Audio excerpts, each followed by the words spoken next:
এবং সবচেয়ে ভয়ঙ্কর ব্যাপার হচ্ছে আপনি যখন কারোর উপর জুলুম করেন, ওই মাজলুম আর আল্লাহর মাঝখানে কোনো ফারাক থাকে না। আল্লাহ ওই ফারাকের পর্দা উঠায় নেয়, দোয়া করলেই ওটা আরশে যেয়ে কবুল হয়ে যায়। খবরদার, মজলুমের কান্না কখনো বৃথা যায় না। জীবনের কোনো না কোনো সময়ে এর প্রায়শ্চিত্ত আপনাকে করতে হবে। জীবনের কোনো না কোনো সময়ে এর প্রায়শ্চিত্ত করে আপনাকে মরতে হবে। বদদোয়া করছে, ডাইরেক্ট কবুল। খবরদার আমার পেনাঙ্গের ভাইয়েরা, আমরা যেন জালিম না হই।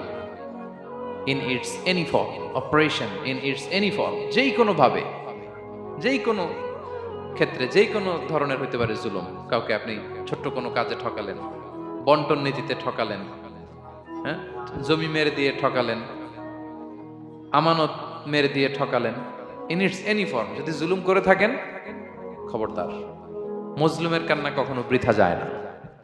জুলুম শুধু আমাদের জন্যই হারাম না, আল্লাহর জন্য হারাম। আল্লাহ তাআলা বলেন হাদিসে কুদসিতে, ইয়া ইবাদি, হে আমার বান্দারা, ইন্নী হারামতু যুলমা আলা নাফসি, আমি জুলুমকে আমি আল্লাহ নিজের উপরে হারাম করেছি।